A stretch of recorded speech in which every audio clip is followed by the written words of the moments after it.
Nouvelle naissance, naître d'en haut, comprendre Jean chapitre 3, la clé de la nouvelle naissance, la révélation du divin à l'homme.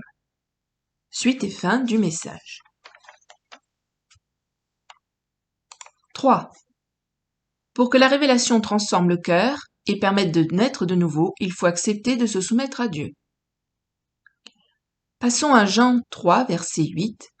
Le vent souffle où il veut et tu en entends le bruit, mais tu ne sais d'où il vient ni où il va. Il en est ainsi de tout homme qui est né de l'esprit. Le vent, dont parle Jésus, est un symbole bien connu de Nicodème, qui renvoie à l'esprit, ruach en hébreu, qui signifie vent, esprit, souffle. L'esprit de Dieu est libre et indépendant des conceptions religieuses humaines. Son action est discrète, cachée. Il passe dans les cœurs qui cherchent Dieu et les amène à comprendre et à accepter sa volonté à leur égard. Il les conduit au salut et opère la mystérieuse transformation de la nouvelle naissance. Ils deviennent alors des êtres nouveaux, purifiés, régénérés et reconnectés à Dieu. Ils sont à présent comptés comme des citoyens célestes, comme membres de la famille de Dieu. Ils sont nés de l'Esprit, nés d'en haut, nés de nouveau. C'est ainsi que par son Esprit, Dieu agit en grâce pour tous ceux venant à lui. Dieu décide et trace la voie. Il faut l'accepter et s'ouvrir à sa volonté. Alors tout s'éclaire. Il a envoyé son Fils pour sauver les hommes. C'est ce que Jésus révèle en Jean 3, versets 16 et 17. Car Dieu a tant aimé le monde qu'il a donné son Fils unique afin que quiconque croit en lui ne périsse point, mais qu'il ait la vie éternelle. Dieu en effet n'a pas envoyé son Fils dans le monde pour qu'il juge le monde, mais pour que le monde soit sauvé par lui. Nicodème aurait dû savoir cela. S'il vient vers Jésus poser des questions spirituelles, la réponse sera inévitablement spirituelle. L'homme ne peut pas revenir en arrière dans son existence et tout reprendre à zéro depuis sa naissance pour ne pas commettre d'erreurs et ne pas pécher. Seule une intervention divine, fruit du travail de l'Esprit de Dieu en lui, peut lui donner de repartir parfaitement pur et donc admissible dans la présence bénie de Dieu pour l'éternité.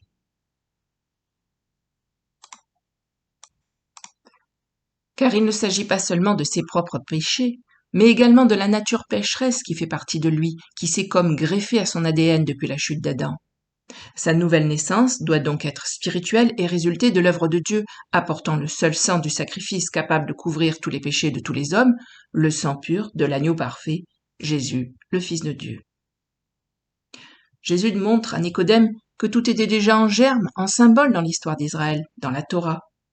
Jean 3, versets 14 et 15, « Et comme Moïse éleva le serpent dans le désert, il faut de même que le Fils de l'homme soit élevé, afin que quiconque croit en lui ait la vie éternelle. » Ceci se réfère à Nombre 21, verset 9. Moïse fit un serpent d'airain et le plaça sur une perche, et quiconque avait été mordu par un serpent et regardait le serpent d'airain conservait la vie. Comme du temps de Moïse, Dieu va pourvoir à l'unique solution pouvant donner la vie éternelle à une humanité condamnée à mort à cause de son péché. Résister à Dieu et à sa volonté démontre donc que non seulement on est rebelle et pécheur, mais qu'en plus on ne veut pas de sa main tendue. Celui qui lui résiste aime le péché, le mal et servir l'ennemi. Jean 3, versets 18 à 21. Celui qui croit en lui n'est point jugé, mais celui qui ne croit pas est déjà jugé, parce qu'il n'a pas cru au nom du Fils unique de Dieu. Et ce jugement, c'est que la lumière étant venue dans le monde, les hommes ont préféré les ténèbres à la lumière, parce que leurs œuvres étaient mauvaises. Car quiconque fait le mal est la lumière, et ne vient point à la lumière, de peur que ses œuvres ne soient dévoilées. Mais celui qui agit selon la vérité vient à la lumière, afin que ses œuvres soient manifestées, parce qu'elles sont faites en Dieu. Celui qui accepte humblement la révélation de la lumière, l'éclairage de ses ténèbres par la parole de Dieu, va se repentir et retourner vers Dieu qui, par son esprit, lui révélera l'amour de Dieu manifesté dans le sacrifice de Christ pour les péchés. Jean-Baptiste l'a déjà révélé en disant en Jean 1,36 « Voilà l'agneau de Dieu ». Comme Nicodème, les disciples de Jean ont aussi eu du mal à comprendre, ainsi que nous le verrons plus loin dans les versets 25 à 36. Il leur faut également l'éclairage de l'Esprit de Dieu pour saisir la voie divine et comprendre que Jésus est le Messie. Certes, les disciples de Jean-Baptiste étaient un peu plus avancés dans la compréhension spirituelle, ils avaient déjà cheminé vers la vérité, en suivant Jean-Baptiste, le précurseur, la voie dans le désert annonçant la venue du Seigneur, selon Malachie 3, versets 1 et 4, versets 5 et 6. Mais comme tous les hommes, ils ont besoin d'abandonner leur conception des choses pour suivre la volonté de Dieu. Il leur faut naître d'en haut, naître de nouveau, naître d'eau et d'esprit. La chair ne peut pas saisir les choses de Dieu. Seul l'homme éclairé par l'esprit régénéré par lui peut les comprendre. La nouvelle naissance consiste à accepter la révélation de Dieu, de sa volonté par le Saint-Esprit, à passer de l'homme naturel et charnel à l'homme spirituel, à naître de nouveau en venant à Christ qui seul a reçu la plénitude du Saint-Esprit et le pouvoir de nous sauver, de nous purifier de nos péchés, de nous transformer. Cela demande d'abandonner tout orgueil, toute prétention à savoir mieux que Dieu, toute opinion et prétendue sagesse qui s'oppose à sa pensée, tout agrippement à ce que l'ennemi nous présente comme précieux et qui n'est que temporel et superficiel, pour entrer dans la plénitude d'une vie régénérée par Dieu, profondément enracinée dans la vérité d'une vie abondante en parfaite connexion avec Dieu, la source de la vie. Jean 3, versets 22 à 36. Après cela, Jésus, accompagné de ses disciples, se rendit dans la terre de Judée, et là, il demeurait avec eux, et il baptisait. Jean aussi baptisait à Hénon, près de Salim, parce qu'il y avait là beaucoup d'eau, et on y venait pour être baptisé. Car Jean n'avait pas encore été mis en prison. Or il s'éleva de la part des disciples de Jean une dispute avec un juif touchant la purification. Ils vinrent trouver Jean et lui dirent « Rabbi, celui qui était avec toi au-delà du Jourdain, à qui tu as rendu témoignage, voici, il baptise, et tous vont à lui. » Jean répondit « Un homme ne peut recevoir que ce qui lui a été donné du ciel. Vous êtes vous-même maître témoin que j'ai dit « Je ne suis pas le Christ, mais j'ai été envoyé devant lui. » Celui à qui appartient l'épouse, c'est l'époux, mais l'ami de l'époux, qui se tient là et qui l'entend, éprouve une grande joie à cause de la voix de l'époux. Aussi cette joie qui est la mienne est parfaite. Il faut qu'il croisse et que je diminue.